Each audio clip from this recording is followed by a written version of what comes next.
En este día vamos a continuar hablando sobre la división del alma y el espíritu. Y esto es importantísimo. Esta es la tercera parte. Y no sé si habrá otra parte más. Pero vamos otra vez a Hebreos capítulo 4, verso 12. Que dice: la palabra de Dios es viva y eficaz y más cortante que las espadas de dos filos. Pues penetra hasta partir el alma y el espíritu y las coyunturas y los tuétanos, y discierne los pensamientos y las intenciones del corazón. En el altar de la cruz, el gran sumo sacerdote Jesucristo va a empuñar la espada de dos filos o el cuchillo de dos filos, como lo quieran decir, que esa es su palabra. Él va a penetrar en nosotros, en nuestra vida, y va a cortar y va a dividir el alma del espíritu. Hoy día la iglesia está cometiendo un error a nivel general. Y este error es que la iglesia se enfoca en el comportamiento de la gente. Se enfoca en el comportamiento de los perdidos, se enfoca en el comportamiento de los mismos miembros de la iglesia. Y luego oímos personas y cristianos que hablan que cuando yo recibí a Cristo como Señor y Salvador de mi vida cambió. Eso es una mentira. Eso es una mentira. ¿Dónde en la Biblia dice que cuando tú recibes a Cristo como Señor y Salvador, tu vida cambió? Dios no está en el negocio de cambiar tu vida. Dios está en el negocio de intercambiar tu vida. Son dos cosas muy diferentes. Porque cambiar tu vida quiere decir que Dios está en el negocio de mejorar lo que ya tú tienes.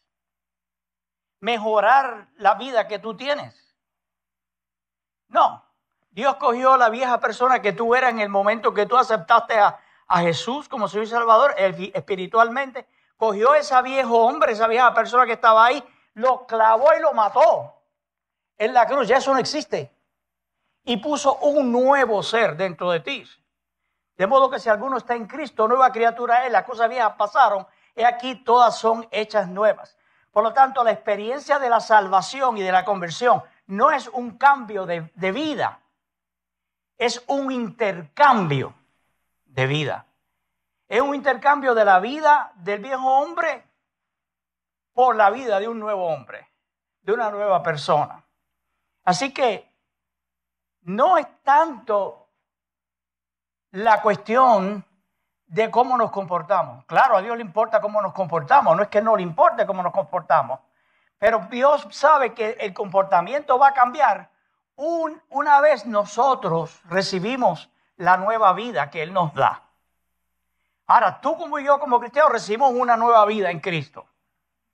Pero si tú sigues creyendo que tú tienes la vida vieja, aunque tengas la nueva, ¿qué va a pasar?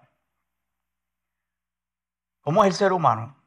Tú piensas, tú crees en lo que piensas y tú actúas lo que piensas. Si yo pienso que soy un pecador arrepentido y perdonado, ¿qué hace un pecador? ¿Cómo voy a vivir? Pecando. Pero si yo entiendo que en el momento que yo recibo a Cristo, yo recibo una nueva vida completa. Y yo entiendo que tengo una nueva identidad. Y yo acepto esa nueva identidad. Y yo creo en esa nueva identidad. Entonces, ¿qué hago? Yo pienso, yo creo y yo actúo. Dice la Escritura que somos santos, ¿no? Entonces, si un pecador lo que hace es pecar, un santo ¿qué hace?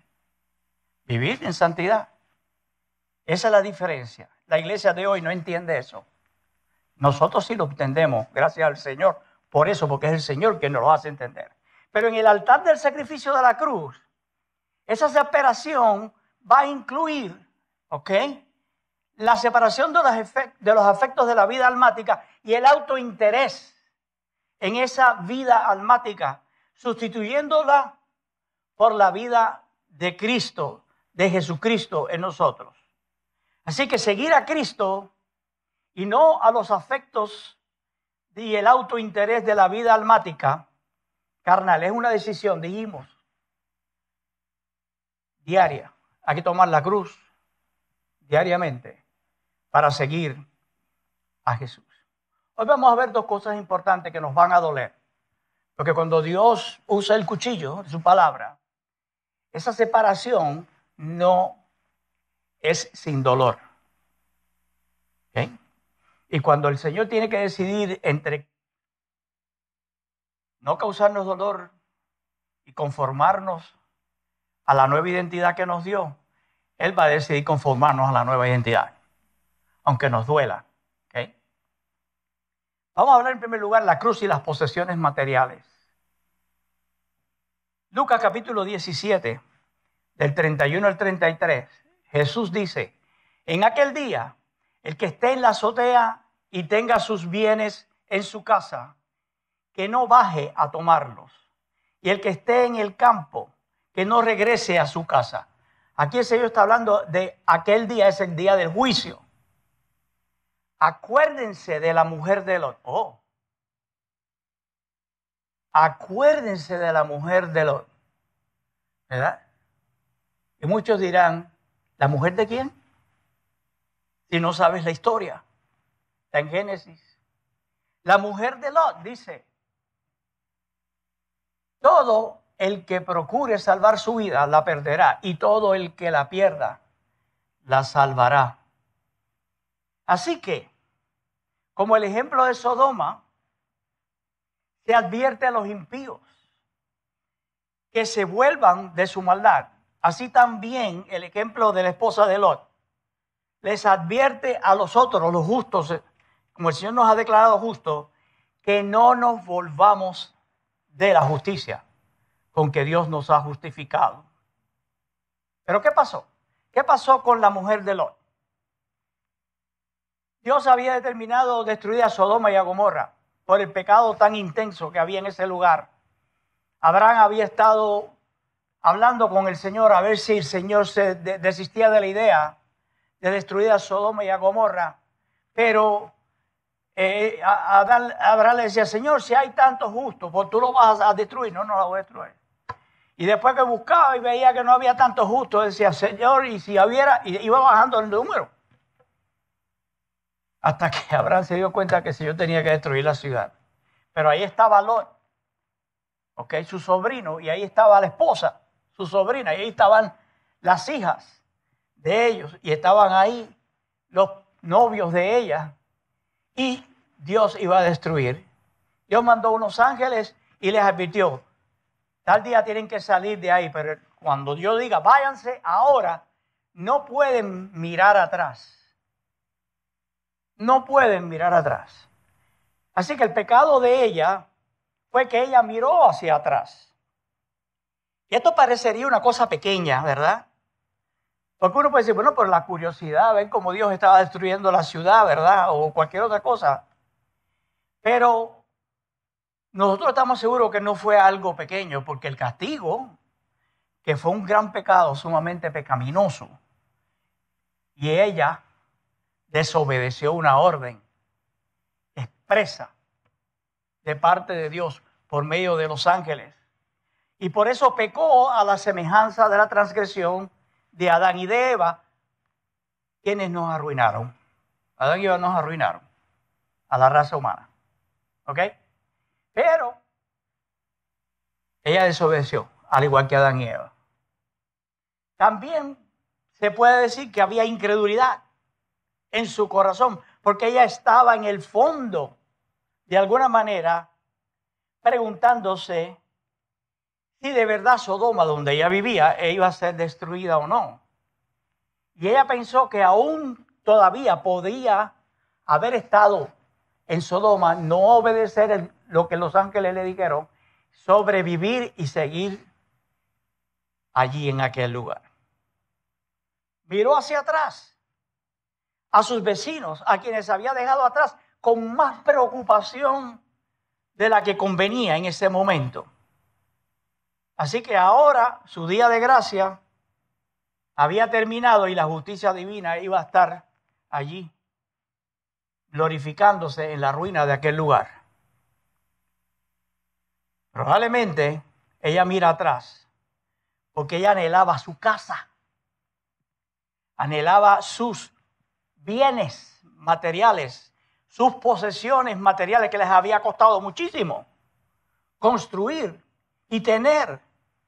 Y ella no quería dejarlos. Y de hecho, Cristo está insinuando eso. Él está insinuando que ese fue el pecado de ella. Ella consideraba demasiado sus cosas materiales, terrenales. Así que su mirada hacia atrás evidenció una inclinación a volver atrás. Y por lo tanto, nuestro Salvador lo usa como una advertencia contra la apostasía de nuestra profesión cristiana. Todos hemos renunciado al mundo, hemos renunciado a la carne y hemos puesto nuestros rostros hacia el cielo. Pero estamos en la llanura. Estamos en un tiempo de probatoria. Y corremos nuestros riesgos si volvemos a los intereses que profesábamos antes, de los cuales dijimos que hemos abandonado. Retroceder es la perdición. Y el mirar hacia atrás es ir hacia la perdición. Así que el castigo de la esposa de Lot por este pecado fue que ella se murió. Murió en el lugar. Tan pronto miró atrás, ahí murió. Su cuerpo no se cayó, sino que permaneció fijo y erguido como un pilar, dice la Escritura, de sal, o un monumento, pero no susceptible de desperdiciarse o de descomponerse como los cuerpos humanos, ¿verdad?, expuestos al aire tienden a ser. Sino que el cuerpo fue cambiado a una sustancia metálica que duraría allí y permanecería como un testimonio de desobedecer a Dios, de mirar atrás, de estar aferrado a las cosas de este mundo. Así que aquí volvemos a encontrar las mismas palabras enfáticas, repetidas por nuestro Señor Jesucristo en relación con el interés propio y el instinto natural de autoconservación y el aferramiento a las posesiones materiales. El Señor dice, acuérdense de la mujer de Lot. Acuérdense. La tendencia natural del alma es dar marcha atrás en la hora del peligro para salvar las posesiones materiales y no dejarlas ir. Aquí tenemos la experiencia de nuestra hermana Lorraine y Eric y su familia. Creo que la hermana Lorraine se estaba bañando cuando hubo un fuego. Ellos tuvieron una tarde bonita en familia haciendo su barbecue y su cosa y no se percataron que uno de los carbones encendidos fue lo que provocó el incendio de la casa. En ese momento, Lorraine, no miraste atrás, tú arrancaste y salvaste tu vida, ¿no? Obviamente miraste atrás a ver todo el desastre aquel que había pasado. Gracias a Dios que el Señor, ¿verdad?, no te convirtió en una desastre. Pero la tendencia natural del alma es que la fotografía, los documentos importantes, todo lo que yo he trabajado y lo que he luchado y lo que me he desvelado y lo que he tenido que pagar ahí con el pulmón, en un momento se va y se quema todo. Pero para si nosotros a nivel del que estamos hablando ahora queremos la vida espiritual superior, que es a lo que Dios nos está llamando, tenemos que aceptar la manera en que vamos a disfrutar de esa vida. Y la única manera que el Señor nos ha dado y nos ha hecho disponibles para disfrutar de esa vida espiritual superior es perder para ganar. Perder para ganar. La vida del alma busca tesoros terrenales, pero hay que renunciar a ellos. Y la división del alma y el espíritu en este sentido va a producir una nueva actitud en nosotros. Una vez el Señor aplique su palabra, una vez el Señor corte, va a producir una nueva actitud en el creyente cuando volvamos a ser probados por las vicisitudes de la vida. Hebreos 10:34 dice: además ustedes también se compadecieron de los presos y gozosos soportaron el despojo de sus propios bienes, sabedores de que en los cielos tienen una herencia mejor y permanente. Gozosos soportaron el despojo de sus propios bienes. ¿Cuántos de ustedes se van a gozar cuando ustedes les despojen todo su bien? Cuando nosotros salimos de Cuba, no pudimos sacar nada más que la ropa que teníamos puesta. Todo se tuvo que quedar atrás. Todo se tuvo que quedar atrás. Yo salí en el año 1969, tenía 14 años. Mucha gente me ha preguntado si he regresado a Cuba. Nunca he tenido el deseo de ir a Cuba. No porque no pueda, sino porque no tengo nada que buscar. Lo perdimos todo. Mi papá tenía negocio propio. Todo lo perdimos, todo lo dejamos atrás. Y la ropa que teníamos puesta era de mala calidad. Cuando llegamos a Madrid, había un frío pelú, como decimos nosotros. Y nosotros no teníamos ni siquiera ropa de invierno. Recuerdo las palabras de mi mamá todavía. Ella me decía a veces, niño, pero qué frío más raro. Me decía, porque nosotros habíamos tenido frío en Pinar del Río, pero no como que estuvimos experimentando de primera vez en Madrid. Pero esta actitud de no mirar atrás y no regresar atrás, ¿saben por qué? ¿Por qué? Porque ellos representaban nuestra libertad. Teníamos que comparar que el precio de la libertad y para poder obtener nuevas cosas, teníamos que dejar atrás las viejas cosas. Teníamos que renunciar a todo lo demás. Teníamos que renunciar a toda la experiencia de nuestra vida cubana para ahora comenzar una nueva vida de cero.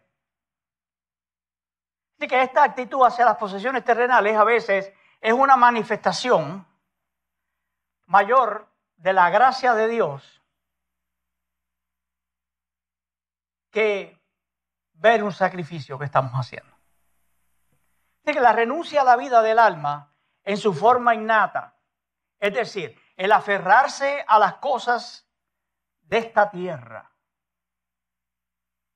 es necesaria si queremos obtener la vida espiritual de Cristo. Tenemos que estar dispuestos a renunciar a las cosas materiales.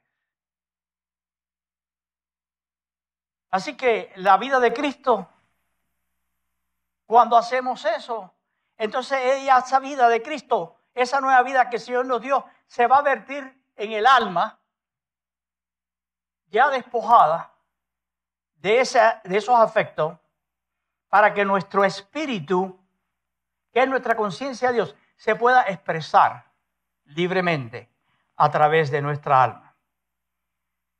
Pero hay una cosa interesante. Cuando lo dejamos todo por el Señor,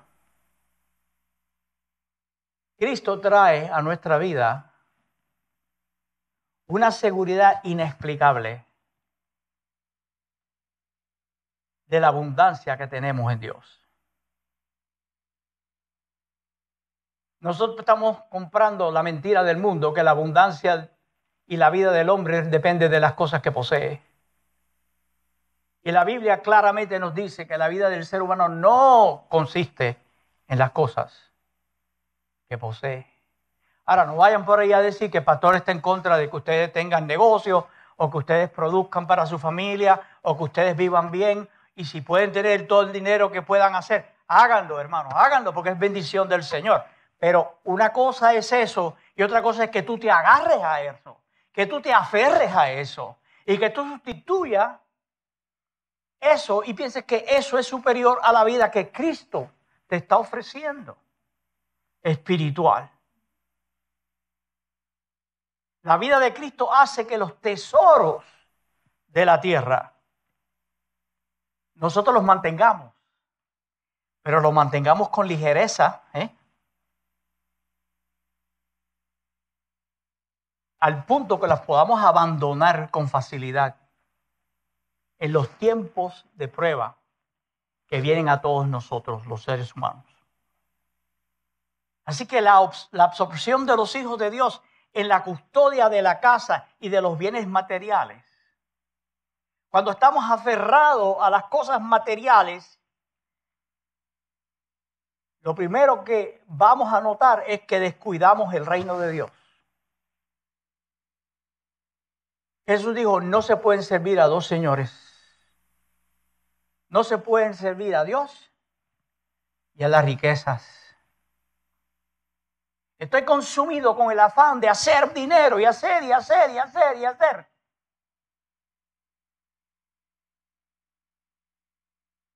Y hago pagar al reino de los cielos. Descuido mi responsabilidad primaria sobre esta tierra, que es el reino de Dios. Eso no es una manifestación del espíritu. Eso es una manifestación del alma. Este apego o incluso ocupación con la necesidad de los asuntos de la tierra necesita el trabajo del cuchillo del gran sumo sacerdote en la división del alma y el espíritu, para que los afectos de los que hemos sido comprados por la sangre de Cristo, pongamos nuestros afectos en las cosas de arriba y no en las cosas terrenales. Colosenses 3 del 1 al 4 dice, puesto que ustedes ya han resucitado con Cristo, busquen las cosas de arriba donde está Cristo sentado a la derecha de Dios y pongan la mira en las cosas del cielo y no en las de la tierra, porque ustedes ya han muerto y su vida está escondida con Cristo en Dios. Próximo slide. Ok. Cuando Cristo, que es la vida, se manifiesta, entonces también ustedes serán manifestados con él en gloria. Parece que no añadí esa parte. Segundo y último lugar, la cruz y el amor propio almático. El mundo nos dice que tú y yo no nos amamos lo suficiente. Ese es nuestro problema. El problema que tú y yo tenemos como cristianos es que no nos amamos lo suficiente. Tenemos que amarnos más nosotros. La Biblia dice lo contrario. La Biblia dice que el problema de nosotros es que nos amamos demasiado. Juan 12:25 dice, el que ama su vida la perderá, pero el que aborrece su vida en este mundo la guardará para vida eterna. Así que el contraste entre la vida del alma y la vida superior del espíritu se manifiesta en y a través de la personalidad del alma. La personalidad del alma va a fluir y va a mostrar si estamos viviendo en la carne, si estamos viviendo en el espíritu o si estamos viviendo la vida del alma animal. Así que la vida del alma se muestra resumida en algo muy interesante: el amor propio. El que ama su alma, es decir, el que se ama a sí mismo. Así que la vida del alma penetra los afectos familiares y se manifiesta en la piedad de uno mismo. ¿Se acuerdan lo que le dijo Pedro al Señor el mensaje anterior? Cuando Jesús dice que él tenía que ir a la cruz y morir. Y Pedro dijo: ay, Señor, que eso a ti no te pase. Tú tienes que amarte más a ti mismo, tú tienes que cuidarte a ti, tú no. ¿Ah? ¿Qué hubiese pasado si el Señor no hubiese estado dispuesto a renunciar a todas sus riquezas en gloria y no hubiese estado renunciado a su amor propio? ¿Tendríamos nosotros vida eterna hoy? No tendríamos vida eterna hoy. No tendríamos futuro con Dios. ¿Cómo se manifiesta? La autoprotección, el aferramiento de los bienes de la tierra. Resumido brevemente, en mi familia, yo mismo, mis bienes, mi amor propio, a través de todo lo que hacemos. ¿Por qué digo mi esposa? ¿Por qué digo mi hija? ¿Por qué digo mi familia? ¿Por qué digo mi casa? ¿Por qué digo mi carro? ¿Por qué digo mi trabajo? Porque es mi. Porque yo soy número uno en todo. Todo ello proviene y se deriva de la vida del primer Adán. Y todo eso se expresa a través de la personalidad del alma, que impide que el alma pueda ser dominada por nuestra vida superior del espíritu y que se pueda expresar la vida divina pura de parte del Señor, del segundo Adán, del último Adán, que es el Señor del cielo. Cuando llega la luz y vemos la verdad en un sentido más claro y más profundo, entonces es hora de no volver atrás. Es hora de no mirar atrás. Estoy haciendo lo que estoy haciendo porque no he sido iluminado, porque no veo, porque estoy ciego, porque estoy enfuscado acá con la vida del alma. Pero una vez Dios me da la verdad y una vez la luz de Cristo me alumbra, entonces no tengo excusa para hacer lo que no debo hacer. Así que el hombre natural ha sido envenenado por el pecado. Incluso aquellos que han aprendido a dominar el pecado, como está en Romanos 6, ¿verdad? Pero el pecado penetra en el reino de los afectos del alma. ¿Cómo se expresa? ¿Cómo se muestra? El amor propio, la autocompasión, el aferramiento a uno mismo, el egocentrismo. Y esto debe llamarse pecado, aunque en forma menos discernible, ¿verdad?, que los groseros pecados de la carne. Porque estos pecados trabajan a través del intelecto, de las emociones y de los afectos del alma. Conclusión. En el altar de la cruz, el gran sumo sacerdote Jesucristo va a empuñar la espada o cuchillo de dos filos, que es su palabra, para penetrar, cortar y dividir el alma del espíritu.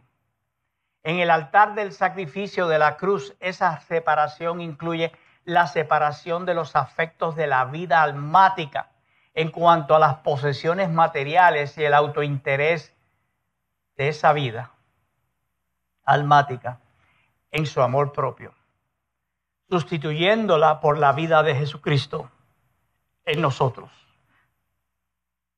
Seguir a Cristo es nuestra agenda.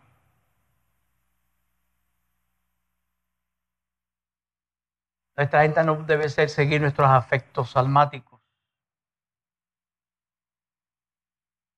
Nuestra agenda es seguir los intereses de nuestro Señor Jesucristo. No mis propios intereses de la vida almática carnal. Y esto es una decisión diaria. Tomamos la cruz cada día. Y es una decisión que tenemos que hacer todos los días. Oremos. Señor, no importa que nos duela. No importa que nos sacudas. Nos estremezcas como cuando cogemos un árbol, el cual podemos hacer lo que se estremezca para que caiga todo lo que está suelto. Nos duele cuando la verdad de tu palabra penetra para dividir el alma y el espíritu y el cuerpo. Pero es necesario que todo en nosotros, nuestro cuerpo y aún nuestra alma, se conforme a la nueva persona que somos en el espíritu. Porque hemos sido invadidos por un nuevo ser. Y ese nuevo ser es un nuevo yo. Y es un nuevo yo que no vive para sí, sino que vive para ti. Es un nuevo ser que entiende y comprende la actividad del Espíritu Santo de Dios y que quiere transmitir a la vida almática.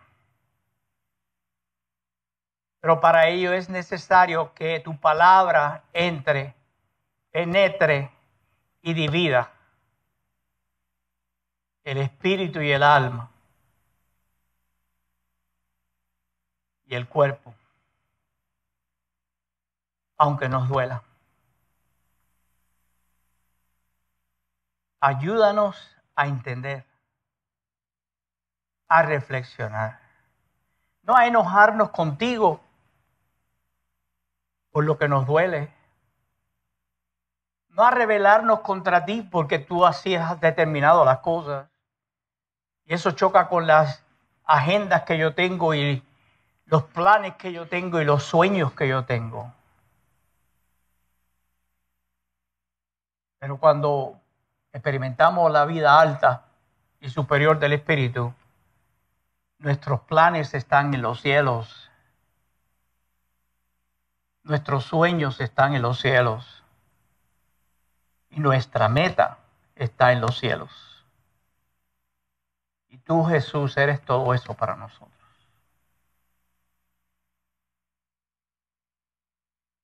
Señor, estamos dispuestos a rendirnos a ti. Estaremos dispuestos a rendirnos a ti completamente. Estaremos dispuestos a entregarte, a renunciar a nuestra salud física. Estamos dispuestos a entregarte nuestro derecho a ser entendido y comprendido por los demás. Estamos dispuestos a entregarte el derecho a saber lo que tú estás haciendo en nuestras vidas. Estamos dispuestos a renunciar a los afectos del alma. Estamos dispuestos a renunciar al buen trabajo que tengo por tu causa. Estoy dispuesto a renunciar a mi estándar de vida por uno más bajo por tu causa. por ti. Estoy dispuesto a perder para poder ganar.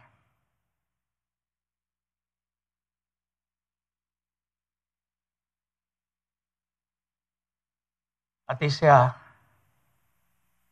Señor, todo el imperio y el poder, porque es y para siempre será. En el nombre poderoso de Jesús. Amén. Hermanos, Dios los bendiga. Que tengan una hermosa semana. Fuerte, Él es bueno y para siempre es tu misericordia, Señor.